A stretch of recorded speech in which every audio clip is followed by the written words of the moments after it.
Aujourd'hui, Marianne et moi avons décidé de vous faire passer ce Noël en Afrique. Ça tombe bien, il ne fait pas très chaud ici, ça nous réchauffera. Nous allons commencer ce grand voyage avec une histoire écrite par un monsieur qui s'appelle Rudyard Kipling. Imaginez-vous qu'au temps jadis, l'éléphant n'avait pas de trompe. Il n'avait qu'un nez noireau, courteau, gros comme une botte, qu'il pouvait tortiller de droite et de gauche, mais pas ramasser des choses avec. La première chose qu'il trouva fut un serpent python bicolore de rocher enroulé autour d'un rocher. « Faites excuse, fit l'enfant d'éléphant avec la plus grande politesse, mais n'auriez-vous rien vu qui ressemble à un crocodile dans ces parages ?»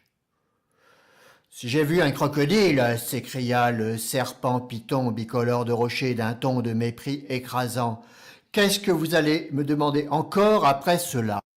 Mais c'était bien le crocodile, et le crocodile cligna d'un œil comme ceci. Clic !« Faites excuse, dit l'enfant d'éléphant avec la plus grande politesse, mais vous serait-il arrivé de voir un crocodile dans ces parages ? « Viens ça, petit, viens ça, dit le crocodile. Car le crocodile, c'est moi. » Alors l'enfant d'éléphant approcha sa tête tout près de la gueule dentue et musquée du crocodile, et le crocodile le happa par son petit bout de nez, lequel, jusqu'à cette semaine, ce jour, cette heure et cette minute-là, n'était pas plus grand qu'une botte. L'enfant d'éléphant resta là 3 jours assis, attendant que son nez diminue. Mais ce nez ne diminuait pas, et même il le faisait loucher. Car vous avez saisi et compris que le crocodile, à force de tirer, en avait fait bel et bien une trompe telle que tous les éléphants portent aujourd'hui. C'est ainsi que l'enfant d'éléphant retourna chez lui à travers l'Afrique en jouant et folâtrant avec sa trompe. Par un soir tout noir, il rejoignit son excellente famille et, sa trompe roulée, il dit « Comment vous portez-vous » Ils furent très contents de le revoir et immédiatement répondirent « Viens ici qu'on te cogne pour ton insatiable curiosité. » Quand ils revinrent, personne ne cogna plus personne.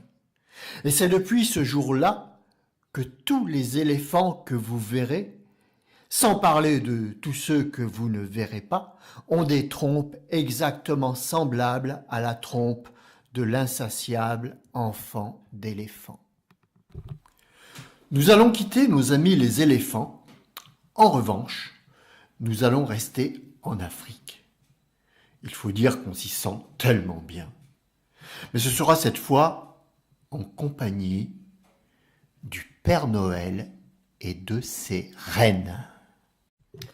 L'an passé, début octobre, je venais de me faire mettre à la porte par mon patron sous le prétexte que je passais le plus clair de mon temps à regarder par la fenêtre voler les oiseaux. Un matin, alors que j'étais planté devant une agence en train de lire les annonces, l'employé vint coller un petit papier juste sous mon nez. Elle prenait tout son temps et, à y bien réfléchir aujourd'hui, je crois qu'elle faisait tout pour attirer mon attention. Près de moi, j'avais posé une valise. Mais l'homme me dit en éclatant d'un grand rire que ce n'était pas la peine de rien emporter, que là-haut tout était fourni, même le costume. Dehors, la nuit était sans lune. Je ne distinguais rien dans la rue. Cependant, je me souviens aujourd'hui avoir entendu quelques clochettes tintées et comme le piétinement de sabots de chevaux. Mais sur le moment, cela ne m'étonna pas. Et lorsque l'homme me dit « Il faut y aller maintenant, il est l'heure », je le suivis sans crainte.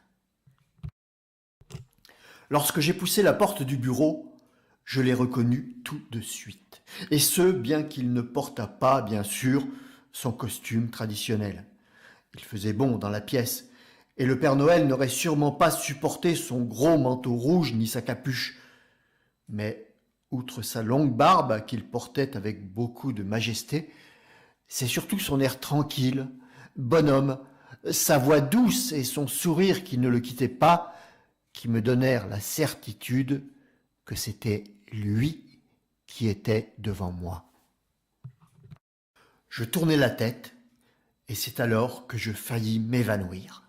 En fait de bougies scintillant sur la place du village, j'avais devant moi une centaine de pères d'yeux d'enfants, de grands yeux ronds au milieu de visages bien noirs, de grands yeux au moins aussi étonnés que les miens. Que se passait-il? Et moi qui n'avais reçu que 2 lettres, qui étaient-ils, ceux-là? « Bonjour, Père Noël !» lança l'un des enfants au 2e rang. Et tous reprirent après lui pour me saluer.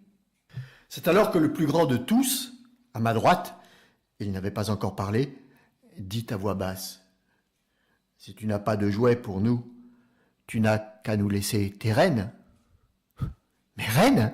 Mais comment ferais-je ensuite pour repartir ?»« Tu pourrais en garder 2. Tu irais un peu plus lentement, mais ils arriveraient bien à tirer ton traîneau. »« Bien sûr !» entendis-je derrière moi, ou du moins, c'est ce qu'il me sembla. Je me retournai, mes rennes étaient là, en train de manger un peu d'herbe. Ce ne pouvait être eux qui avaient parlé. Il y a quelques jours, à la télévision, on a montré un reportage sur un tout petit pays perdu au cœur de l'Afrique. Des reporters y avaient découvert, vivant là, des rennes, ces animaux qu'on ne rencontre d'habitude que dans le Grand Nord. Mes amis, qui ce soir-là étaient avec moi devant le poste, n'en croyaient pas leurs yeux. Moi, je riais doucement, surtout lorsque je crus voir l'un de mes enfants du Bamato me faire un petit signe de la main. Il avait l'air très, très heureux.